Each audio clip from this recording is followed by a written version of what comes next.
In this version of Earth, aliens lock up their prisoners inside human bodies without humanity knowing about it. God and Thunder are robots that can take a humanoid form and stay on Earth to make sure no aliens escape. One day, God travels to the past to kill a woman controlled by an alien and notices she left a baby behind, so he adopts her as his daughter. Unfortunately, the leader of the alien criminals called Controller manages to escape his human prison and releases a cloud of hava, a red smoke that can transform Earth's atmosphere so aliens can survive on it for more than a few minutes. Many people die inside this cloud and tons of alien prisoners wake up while Controller gets ready to make the cloud blow up, hoping to cover the whole planet and not just the city. God and Thunder try to stop him, and during the fight they end up traveling to the past with Controller and God's daughter in their spacecraft. Thunder is shut down and God is killed while the girl falls in the river with God's special dagger, which is found later by fishermen. 10 years pass and God's daughter Yian becomes a young woman desperate to find the dagger so she can stop the aliens. During her search she meets the mage Muok and together they fight against the aliens that also want the dagger. In the end Yian gets the dagger and escapes on a boat while Muok discovers that when he was a kid, Controller left his old host and jumped into Muok's. Now Yian must find Thunder and the spacecraft so she can take the dagger to the present and stop the hava from exploding. She goes to town wearing a fake mustache and learns that the local woodcutters saw Thunder around. At that moment 2 mercenaries show up and want to capture Yian for the reward. Yian throws an axe at them but they insist on fighting, so she pulls a rope to send one of them flying. Then she fights the other one, easily defeating him in a few moves and leaving him on top of a hot pot. On her way out, Yian notices 2 cats following her. Meanwhile an unconscious Muok is found by mages Hugh Soul and Chong Woon, who realize Muok is the boy with the monster inside that their master warned him about. When Muok wakes up, he asks a lady in the temple for information and she shares the story. An alien in a human body called Ya Jiang arrived 10 years ago and was rescued by masked monks. He thanked them by attacking them with his tentacles, which left monk Neng Pa blind. Then Ya Jiang took control of the monks and is using them to find the dagger and release Controller. Meanwhile in town, Neng Pa is showing off his sword skills by doing some tricks with a merchant to attract clients. A man in the crowd attacks him thinking a blind man is easy. But he gets defeated quickly by Neng Pa. At that moment the mercenaries arrive and tell him that Yian has the dagger, which Neng Pa wants to fix his eyes. Back to Muok. He decides he'll need the dagger to get rid of his inner monster too. He's soon found by Hugh Soul and Chong Woon, who check on his chi and give him back his magical fan. When they accidentally wave it, it makes the cats following Yian transform. It turns out these are Muok's warrior cat men, who are following Yian for the dagger. They notice the mercenaries are coming closer so they start running away, quickly climbing on the roof to hide. At the same time, Hugh Soul grabs Muok, mentioning the monster inside him. Muok starts feeling weird and Hugh Soul suddenly finds her arm being twisted, but she can't let go because the hidden monster is draining her energy. Chong Woon pushes Muok back with magic to free her, and Muok's body starts moving on its own, using the fan to create wind magic that destroys some food stands. Muok yells as his body jumps all over the place so the 2 mages begin using music to take over him. They make Muok dance then throw him in the river, knocking him out. Moments later, Muok wakes up tied in the temple again and the 2 mages are asleep. He's in control of his body again, so he grabs his fan and uses wind magic to get out of the temple. In the evening, Yian prepares a room in an inn as a trap and hides on the roof with the gun she brought from the future. Ya Jiang still finds her and Yian quickly opens fire.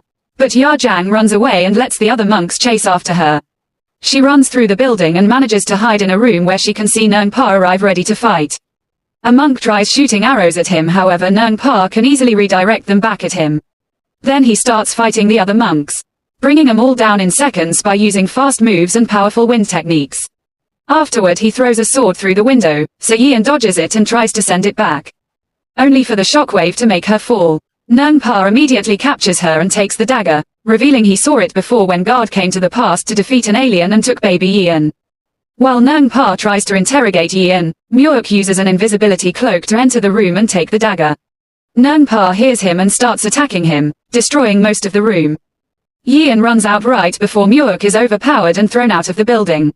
When the mercenaries confront Muok, Yian reveals she took the invisibility cloak and covers Muok with it so they can escape safely. Neng Pa tries to follow them based on noise. But the cat men show up pretending to be merchants and make enough noise to confuse Neng Pa's senses. A flashback then shows Gay in 2 days before the Hava cloud appeared. She's Neng Pa's descendant and keeps his heirloom safe in a bag. While she's meditating by the river, she notices the cops fail to catch a criminal called Gu, who bumps into her and punches her. Gain immediately retaliates, bringing the guy down in just a few moves. Moments later, Gu wakes up in the hospital and tries attacking the doctor, who presses his broken neck to make him free her. After the doctor leaves, Gu reveals he just attacked to steal her card, which he uses to open his handcuffs. The next day, a new group of alien criminals is sent to Earth, and Gu is one of the many people that gets an alien inserted in his body. Afterward, he doesn't remember what happened, and he makes sure to escape before the cops arrive. When Gain comes to the hospital, she notices a young Yian walking by with a phone and overhears Guard and Thunder talking about Yian recording something important. They also mention her niece Min Sun, who is Yian's classmate. A desperate Gain rushes home and discovers the girls watching a video they hide from her. Gain waits for them to fall asleep and checks Yian's phone, getting a big shock when she sees the aliens at the hospital. The following day, Controller releases the Harvey Cloud. As everyone in town panics, Gain goes home to grab Nung Pa's heirloom, then she runs to the tents the police have set up around the Harvey Cloud. She shows them Yian's video, but they think it's just a trick edit from the internet. Afterward, she drives to Guard's home and sees him and Thunder fight against the aliens. The robots get thrown around a lot and Gain must stay hidden inside a building to avoid being found by the aliens. In the end, she watches Guard open a portal into the past and disappear with the creatures, leaving behind a second spacecraft. In the past, Yian has told the same story to Muok and he realizes she's the girl he saved from a river 10 years ago. Muok explains that after meeting Yian, he came across Controller and he passed out when he tried transferring the alien. He can't remember the rest, but he can feel something inside him. However, Yian refuses to kill him, saying that if she survived as a baby then he deserves the same right. After telling Muok to just be himself, Yian leaves. In the meantime, Ya Jiang and the monks find Guard's ship. Moments later, Muok realizes he didn't tell Yian about the woodcutters that saw Thunder.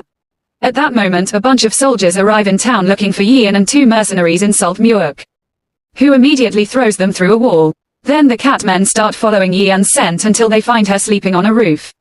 They tell her of the danger in town and agree to leave together to look for Thunder. In the morning, the group makes it to a cabin in the woods and Yian finds a picture Thunder took of her and Guard with the message, "Run away, you fool."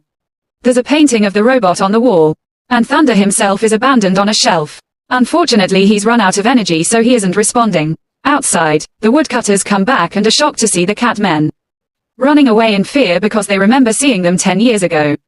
Confused, the Catmen follow them to town to ask for an explanation. At that moment, the soldiers arrive looking for Muok's teacher Dong Ai. A Catman immediately starts fighting them and doesn't see the archer behind him, so his brother jumps in to act as a shield. Then the soldiers leave with Dong Ai as Muok arrives just in time to see the wounded Catman disintegrate. His energy reaches Thunder, who activates for a few seconds before shutting down again. Later in the evening, Chong Woon and Hugh Sol go to the temple, where they find a bunch of dead soldiers and monks. In the back they encounter Nung Pa, who explains everyone was already dead when he arrived. Soon Muok and his Catman also come and go upstairs, where they find Dong Ai with a sword in his chest. Furious, Muok starts searching the building while Dong Ai uses his last breath to tell the Catman that both cats came out of Thunder 10 years ago. In the basement, Yian finds Guard's spaceship and Thunder begins glowing. Suddenly Ya Jiang comes out of hiding in its alien form and stabs the remaining Catman. Muok rushes in and throws an axe at the creature, causing it to run. Then the alien attacks the two mages and Yian, who quickly opens fire. Nung Pa also throws his sword and cuts the creature's tentacle to force it to let Yian go. As she hits the ground, the dagger falls out of her pocket and the alien grabs it before running again. Nung Pa follows it to fight it, but he can barely use his sword before he's pushed onto the lower floor. Next, Muok tries to fight the alien too, however he isn't fast enough and the creature stabs him in the chest with the dagger. Muok falls in pain and Yian rushes to his side to take out the dagger. This activates an important memory. When Controller was about to jump into Muok's body, Guard appeared and pushed Controller away just in time. Controller rolled down the hill and found Yian, so the alien transferred to her body instead. At the same time, Muok died and all his power was transferred to Muok's body, which is the weird thing he can feel inside. Thunder landed inside the woodcutter's house, where he scanned the woodcutters and the cats for inspiration. That way he created the warrior Catmen with his last energy so they could protect Muok. In the present, the second Catman also dies and the energy goes back to Thunder, who finally wakes up for good. Downstairs, Yian is shocked by the memory and gets ready to self-delete with her gun. But the alien inside her stops the bullet with a tentacle. As Ya Jiang returns to his human form, Controller takes over Yi Yan's body and sends thunder flying when he tries to approach her. In Yi Yan's body, Controller uses the dagger to activate the spaceship and the time portal. At that moment Neng Pa guides his sword to knock the dagger off Yi Yan's hand and grab it himself. Controller immediately attacks him with his tentacle and the dagger falls, so the mages run to retrieve it. This puts them in front of the time portal, which takes the mages, Controller, and Ya Jiang into the present. Controller appears inside the Hava cloud and his presence causes all the aliens inside humans to start waking up. However, Ya Jiang appears at the hospital. Meanwhile, Gain rushes into the police tent again to warn him about the danger, and the cops quickly knock her out with a taser and handcuff her in a police car. Soon a team of agents enters the Hava cloud, but their bullets are useless against a bunch of aliens who bring them down in just a few minutes. The camera on the agent's uniform catches sight of the aliens before it gets destroyed too. In the meantime, the two mages plus the dagger land inside a gym. At that moment the footage of the aliens appears on the news and the mages think the TVs are the real thing, so they jump on the treadmill to destroy the screens. The cops quickly come to arrest them, and when the mages try to take the guns from him, they get knocked out with a taser. Both mages are thrown in the same police car as Gain, who wakes up and sees them magically remove their handcuffs. At that moment Gu appears driving like a maniac and hits the police car, causing it to crash against another vehicle and start rolling around. It lands on top of a vent lid and Hugh Soul falls through it, sending her down a pipe and into a tunnel. Gain takes the handcuff keys from the unconscious driver and frees herself. Then she takes the gun and fires at Gu, who dodges the shots and comes after them. Then Gain and Chong Woon fall through the vent too and reunite with Hugh Soul to start running as Gu lands in the tunnel too. Minutes later they take the stairs to come out and the mages mention Yian, causing Gain to connect him to her niece's friend. Gu soon finds them and hits Gain with his tentacle to knock her down while the mages hide inside a train. Yian then arrives looking for the dagger, so Gain carefully sneaks away. At that moment Gain gets a call from Min Sun, who went to Yian's home to look for her friend and has seen the spaceship. Ya Jiang arrives to get the ship too, so Min Sun has to hide. In the past, Thunder wakes up and awakens Muok too. After explaining he's the cat men, Thunder uses his power to activate Guard's energy inside Muok, allowing him to summon the special armor. Muok doesn't know how to use it and damages the temple in the process. Nearby Neng Pa notices the dagger cut his hand when he touched it and now he can see again. Suddenly Muok's armor disappears and Thunder concludes the power is unstable, meaning there's remaining energy interfering in the room. He finds enough traces of it to open a portal. So he summons the spaceship in the basement and transforms it into a car so he and Muok can travel to the present too. As soon as they land, Muok is amazed by everything in the city and Thunder has to explain what a taxi is. They still can see some energy in the sky, meaning both time periods are connected. Then Thunder transforms the car into a spaceship again so they can fly to find the dagger. Meanwhile Gain has escaped and is retrieving her heirloom. At the same time, the train with the mages takes off and they try opening the door, only to get scared by the speed. Soon Controller catches up to them and start chasing him as he destroys the train with his tentacles. The mages try fighting back with some old tools from the train and even hang off the edge, trying to make Controller fall. However, he uses the tentacles to move up and the mages must use their magic to teleport. On the roof, Gu is also coming for them while Thunder's ship gets closer. He checks that Muok can use the power and drops him on the train, where Muok holds on at the last second to avoid falling.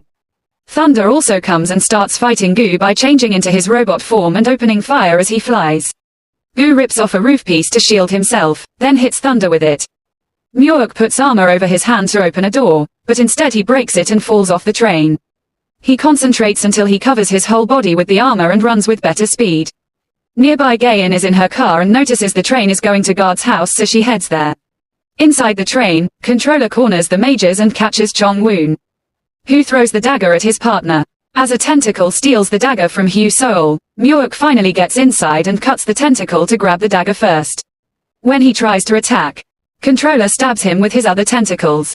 Muok starts quoting the things Yian taught him, and when Controller takes the dagger from him, he grabs Yian's hand and transfers Guard's power before passing out. Then the armor covers Yian's body and the dagger goes back to its original place. The armor also has a device in the hand that activates and starts extracting Controller from Yian's body. Suddenly Gu jumps into the train and grabs the armored hand with his tentacle, only to be attacked by Thunder. By the time Gu overpowers Thunder and pushes him away, The armor has removed controller from Yian's body and he now moves down the tentacle to take over Gu. Instead, Yian becomes herself again at the same time that controller ejects lots of power to make the train crash right into Guard's home, bringing down a bunch of buildings. As the mages are blown away, Thunder comes out of the debris with a pipe inserted in his body and realizes there are 6 minutes left before the explosion. When Ya Jiang comes out, he uses his alien body to start fighting Thunder while controller also appears in his true form. He finds Yian on the ground and captures her with his tentacles. But at that moment Gain arrives and throws her car at him, making him crash against a building and destroying more structures. Neng Pa's magic sword falls from Gain's heirloom bag, and the mages hit controller with it as he tries to stand up. Then the sword goes to Gain's hand, who reveals that Neng Pa left a letter for his descendants explaining some people from the past would arrive in the future someday. Together with the sword, he left them Muok's fan and the mage's weapons, who immediately grab them so they can cast magic again. Muok is weak on the ground, but as soon as he sees his fan, he guides it to start attacking Ya Jiang. After bringing the alien down, the fan drops a sword for Muok. The mages then use their music powers to help Yian and Muok regain some energy. All the humans team up to fight and Thunder sees their chances of winning increasing. Yian grabs the dagger and starts running toward the spaceship while the others fight the aliens to keep her safe. Muok and Gain use their swords while the mages use spells like a giant hand and magical clones. All this fighting continues to destroy the buildings and Collector still manages to reach Yian, capturing her and Muok at the same time. Thunder comes over to cut a tentacle and Yian can run again. Gain throws her sword and Hu Soul makes it huge, stabbing Ya Jiang to finally kill him. Yian gets close enough to the spaceship and throws the dagger as she jumps, so controller tries to reach it with his tentacle. However, Muok gets his word back from Thunder and cuts controller in two. At that moment the dagger hits the spaceship and shuts down the spaceship with all the Hava inside. This causes the aliens that aren't hiding inside a human body to start disintegrating. A part of controller manages to escape and tries to reach Min Sun. So Muok uses magic to throw a car to open the door, then he jumps in to be stabbed instead of the girl. Before controller can get inside Muok, Yian comes in and uses the armor to absorb the alien, transforming him into a small red crystal. As the crystal starts to crack, Thunder grabs it and explains controller will try to escape again, so he'll take the crystal to outer space to blow it up. This will kill Thunder too. So he says a final goodbye to Yian and even transforms into the Catmen for Muok one last time. While Thunder leaves in the spaceship, he activates the time portal, which sucks the mages and Muok in to take them back to the past before Yian can share a goodbye with them. Downtown, the Hava cloud raises in the sky to follow the spaceship. In the past, Muok can't stop thinking about Yian. Suddenly he remembers what Thunder explained about unstable energy and he manages to activate it again. He immediately returns to the present and calls a taxi to find his love.